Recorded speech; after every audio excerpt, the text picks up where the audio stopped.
Greetings, fellow Whovians. Well, time for another classic era review, and today we're going to be looking at the story from the Fourth Doctor, Sarah, specifically the Talons of Weng-Chiang. So, here we go. The Doctor and Leela arrive in London so that Leela can learn about the customs of her ancestors, specifically the musical theatre of Victorian England.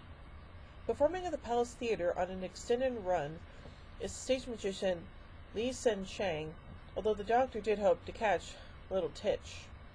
On their way to the Palace Theatre, Doctor and Leela encounter a group of Chinese men who have apparently killed a cab driver.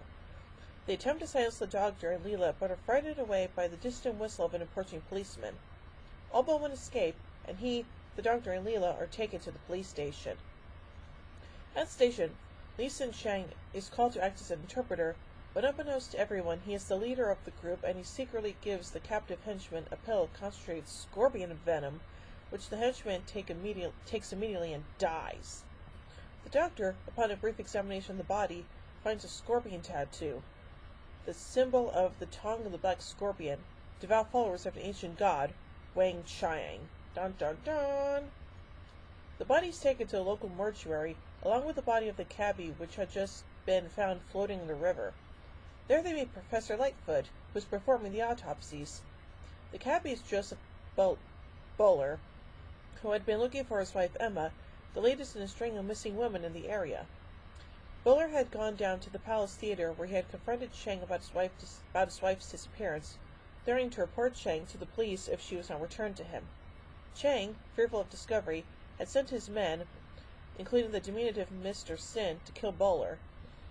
Chang was in the service of Magnus Greel, a despot from the 51st century who had fled from the authorities in Time Cabinet, now masquerading as the Chinese god Weng-Chiang.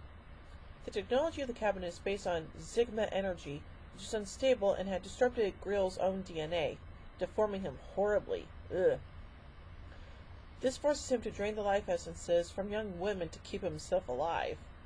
At the same time, Greel is in search of his cabinet, taken from him by Chinese imperial soldiers and in turn given by the imperial court to Professor Lightfoot's parents as a gift. Mr. Sin is also from the future, but is a robotic toy constructed with the cerebral cortex of a pig, okay? It is better known as the Pain King homunculus, a valid thing that almost caused World War VI when its organic pig part took over the toy's function. Okay, then. Greel tracks down the Time Cabinet and steals it, while concurrently the Doctor takes Greel to the sewers underneath the Palace Theatre, aided, rather clumsily, by the theatre's owner, Henry Gordon Jago. However, Greel has already fled his lair, abandoning Chang to the police. Chang escapes, but only to be mauled by one of the giant rats, products of Greel's experiments, which were then used to guard his sewer hideout. Okay then. While the Doctor and Leela try to find Greel's new hideout, Jago comes across a bag of future technological artifacts, among which is the key to the Time Cabinet. He takes it to Professor Lightfoot's house, and there, after leaving the artifacts and a note for the Doctor, the Professor and Jago set out to follow anyone coming around the Palace Theatre in search of the bag. However, they are captured for their efforts. Meanwhile, the Doctor and Leela happen upon Chang in an opium den, already half dead from his injuries and the narcotic. There, he tells them that Greel can be found in the House of the Dragon, but falls into rambling and dies before telling them its exact location. He does leave them a Chinese puzzle that tells the Doctor that Greel's lair is in a boot court somewhere. The Doctor and Leela return to Professor Lightfoot's house. There they find the note and the key to the Time Cabinet. They decide to wait for Greel and his henchmen. Why? When they arrive, the Doctor uses the key, a fragile crystal known as a trionic lattice, as a bargaining chip. He asks to be taken to the House of the Dragon, offering the key in exchange for Lightfoot and Jago's release. Instead, Greel overpowers the Doctor and locks him in with the two amateur sleuths. Dun dun dun! Leela, who had been left at Lightfoot's house at the Doctor's behest, has followed them and confronts Greel. She is captured and set in his life essence extraction machine, a catalytic extraction chamber, but before her life essence is drained in order to feed Greel, the Doctor, Jago, and Lightfoot escape and rescue her. Yay! In a final confrontation, Mr. Sin turns on Greel as the Doctor convinces it that Greel is that Greel escaping in his time cabinet will create a catastrophic implosion. How exactly does he know that? The Doctor defeats Greel by forcibly pushing him into his own catalytic extraction chamber, thus damaging it and causing it to overload. Having fallen victim to his own machine, Greel suffers cellular collapse and disintegrates. Enraged by the events, the Pain King homunculus attacks Leela, but the Doctor manages to remove its prime fuse and damage it beyond repair before bringing the Zygma experiment to a permanent end by destroying the lattice. Whew! As the Doctor prepares the TARDIS, Lightfoot attempts to explain T to Leela, only to baffle her further. The Doctor and Leela bid farewell to Jago and Lightfoot as they enter the TARDIS. Confused by the police box, Lightfoot is astonished by its dematerialization, a stone which Jago remarks that even Li Sin Cheng could have appreciated. Yeah, I bet. Anyway, let's look at some continuity production and outside references about the story. This is the only story from the Tom Baker era in which he's not seen wearing one of his trademark scarves, his attire instead resembling that of Sherlock Holmes. Leela is not shown wearing her leathers. According to the textual information track on the DVD release, this change in costume was supposed to be permanent, as the Doctor and Leela establish a Professor Higgins/Eliza Doolittle style relationship, but the idea was soon dropped. Aww. At one point, the Doctor empties his pockets, revealing a number of odds and ends, including a bag of his trademark jelly babies and a toy Batmobile. This story alludes to the first Doctor serial, Marco Polo, when the Doctor remarks, "I haven't been in China for 400 years. The Virgin Missing Adventures spin-off novel The Shadow Weng-Chiang by David A. McEntee is the sequel to this story, and again features Mr. Sin, this time under the control of Li Sin Cheng's daughter, Xian Ko, who seeks to divert Greel to 1937 so that she can torture him for his role in her father's death. Ugh. The Doctor encounters Professor Lightfoot again in the Eighth Doctor Adventures novel The Body Snatchers by Mark Morris, although the Eighth Doctor claims to be merely an associate of the Fourth Doctor, rather than revealing that he is the same man. The time agents who pursue Greel are featured in the Eighth Doctor Adventures, Eater of Wasps, and Emotional Chemistry. The Ninth and Tenth Doctor's former companion and leader of Torchwood, Jack Harkness, identifies himself as an ex-time agent also from the 51st century. The Mahogany Murderers is a Big Finish Productions audio drama in which Jago and Lightfoot, played by the original actors, await another adventure they shared, but without the Doctor's help. There have been further audio adventures of Jago and Lightfoot, including a brief period where they travel with the Sixth Doctor. Cool. Magnus Greel's days as the Minister of Justice are explored in the 2012 prequel audio story, The Butcher Brisbane, featuring the Fifth Doctor, being careful not to change his own past as he becomes involved in the events that force Greel to flee into the past.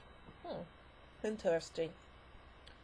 Robert Banks Stewart's story outline, The Foe from the Future, inspired elements of this serial. The Foe from the Future was adapted by Big Finish Productions as an audio play in 2012. Working titles for this story included The Talons of Greel.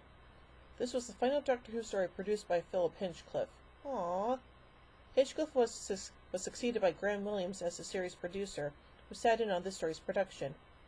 This story featured the first Doctor Who work by John Nathan Turner as series production unit manager. Nathan Turner would succeed Williams as the show's producer from 1980 to 1989. I'm betting there are a lot of people out there who wish that he would have stayed on shorter than those 9 years, but whatever. The Talons of Weng-Chiang featured 2 separate blocks of location shooting.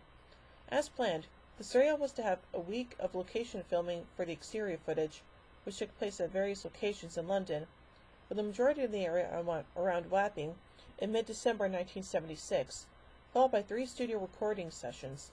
Producer Philip Hinchcliffe was able to negotiate the swapping of one of the planned studio sessions for the use of an outside broadcast video crew, which led to the second block of location shooting in early January 1977, encompassing a week in Northampton, the majority of which was spent at the Royal Theatre. Cool. A large pile of straw seen in one scene was placed there to cover a modern car that had not been moved off the street.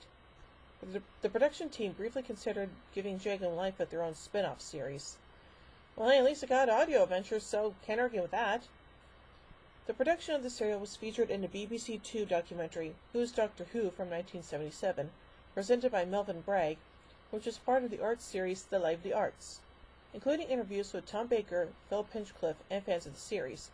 It was the first in-depth documentary made by the BBC on the series and was transmitted on the day following the final episode. Cool. The program is included as an extra on the DVD releases of The Talons of Weng-Chiang. Extra cool. Deep Roy, who played Mr. Sin, had an uncredited role as an unnamed alien trade delegate in The Trial of a Time Lord, Mind Warp. Dudley Simpson, who composed much of the music for Doctor Who in the 1960s and 70s, has a cameo as a conductor of Jago's theater orchestra. Michael Spice appears in the story as the main villain, Magnus Greel. He also provided the voice of Morbius in the previous season's The Brain of Morbius. John Bennett had previously appeared in Doctor Who as General Finch in Invasion of the Dinosaurs. Christopher Benjamin had previously appeared in Inferno as Sir Keith Gold, and would return to play Colonel Hugh in The Unicorn and the Wasp. Nice. There are a number of references to the Sherlock Holmes novels by Arthur Conan Doyle. The Doctor is dressed in a manner similar to the Sherlock Holmes stereotype, although the Holmes of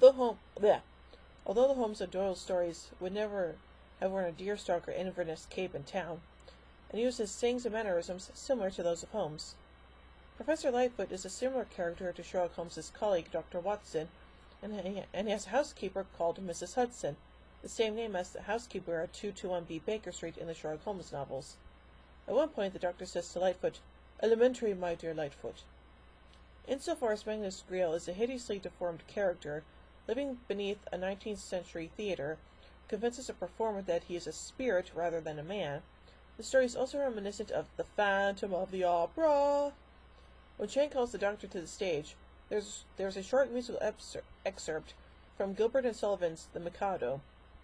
The fourth episode features a rendition of the popular song Daisy Bell, written in 1892. Interesting.